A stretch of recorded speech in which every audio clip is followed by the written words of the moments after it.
こんにちは、ミニマリスト田中です。地方都市の隅っこで生活費月11万円でゆるく小さく暮らしています。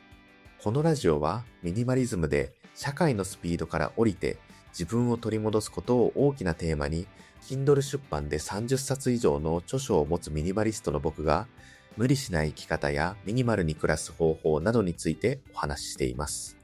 もし共感できる部分があれば、フォローやコメントなどお待ちしています。さて、今日のテーマはですね、内向型と HSP は資産作りが得意かもというお話です。皆さん、日々のお仕事消耗していませんか？特に自分は内向型だなとか HSP の気質があるなと感じている方にとって、いわゆるクライアントワーク、つまり誰かから仕事をもらって成果物を納品する働き方ってぶっちゃけ割と地獄ですよね。例えば会社員が辛いからと勇気を出してフリーランスとして独立したのに、結局は上司がクライアントに変わっただけ。毎日納期に追われて相手の顔色を伺って修正依頼の通知が来るたびにビクビクする。これだとやってることは会社員時代と構造が全く同じなんですよね。そこで今回は僕たち HSP や内向型の人が消耗せずに自分らしく自由に生きるための戦略についてじっくりお話ししていこうと思います。結論から言ってしまうと、フロー型とストック型の二刀流、これが僕たちの生き方としては割と最強です。よく在宅ワークの定番としてウェブライターは初心者でも稼ぎやすいよって言われますよね。でもこれ、内向的な人にとってはかなり精神を削られる作業になりがちなんです。いわばちょっとした罠だなと僕は思っています。なぜならそこには常に他者の評価が介在するからです。記事を一本執筆するにしても、この表現でクライアントは怒らないかなとか、マニュアルのレギュレーションを1ミリでも外したらどうしようとか、こうした細かい不安が HSP の脳内 CPU を無駄にものすごく消費してしまうんですね。せっかく会社という組織から逃げ出したのに、パソコンの画面の向こう側でまた誰かの正解を探す日々になってしまう。これでは本当の意味での自由とは言えません。もちろんスキルアップのために一時的にライターを経験するのは全然ありだと思います。でもこれを一生のなりわいにするのはちょっとしんどいんじゃないかなというのが僕の本音です。じゃあどうすればいいのか。結論として内向型の人は誰かの代わりに文章を書く代筆をするよりも自分の分身を作るべきなんです。具体的に言うと Kindle 出版やノート、ブログといったストック型メディアですね。これらは一度ネット上に公開してしまえば、あなたが寝ている間も旅行している間も24時間ずっと働いてくれます。そして最大のメリットは自分の言葉で自分のペースで書けるということ。僕はこれまで Kindle 本を30冊以上出版してきました。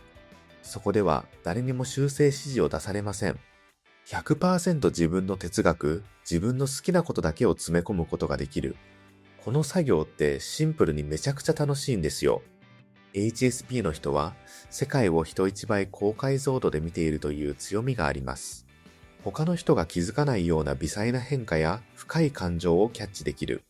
その敏感さを生かして自分の深い思考を言語化していく。これがそのままあなたの資産になり、時間が経つにつれて複利的にあなたへ自由を運んできてくれます。とはいえです。今ストック収入がいいよと言いましたが、これって育つまでにどうしても時間がかかるんですよね。当然、今日明日ですぐに大金が手に入るわけではありません。でも、明日食べるお金がないという極限状態メンタルでは、絶対に良い文章なんて書けないですよね。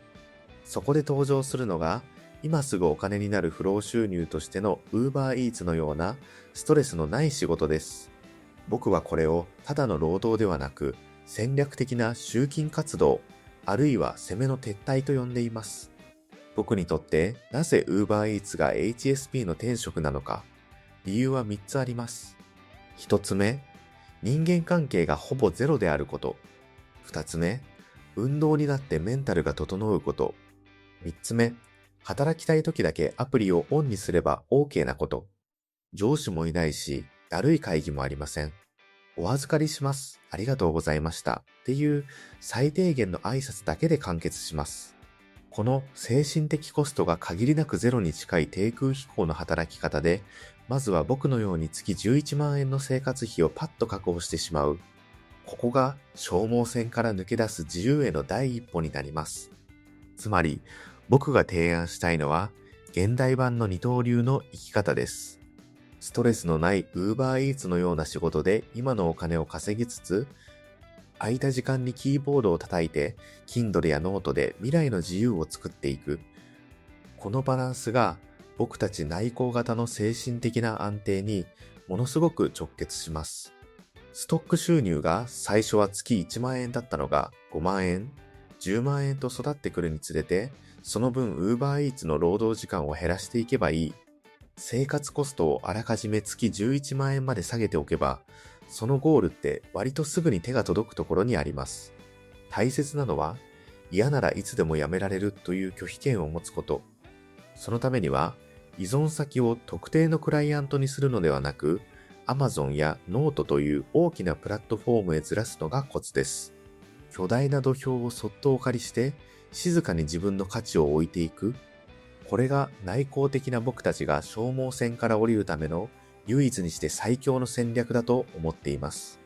最後に一番大切なマインドセットをお伝えしますね。それは完璧を目指さないということです。HSP の人はどうしても真面目なので、つい最初から完璧な本を書こう、誰も論破できないような完璧な記事を書こうと力んでしまいがちです。でも、それをやっているといつまで経っても世に出せません。まずは60点の出来でいいんです。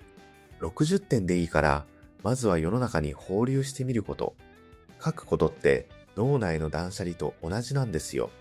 アウトプットして脳を一度空っぽにすることで、また新しい感性やアイデアが自然と流れ込んできます。まずは一冊短い本を出してみる。まずは一本ノートを更新してみる。これくらいの緩いスタートで全然大丈夫です。高く飛ぼうとせず、高度1メートルで安全に長く長く飛び続けましょう。その先には誰にも邪魔されない静かな自由がちゃんと待っていますよ。というわけで、今回は内向型と HSP の資産作りについてお話ししました。それではまた次回の放送でお会いしましょう。フォロー、コメントいただけると嬉しいです。また、スレッズやノートなど各種 SNS も更新しているので、概要欄も覗いてみてください。ミニマリスト田中でした。バイバイ。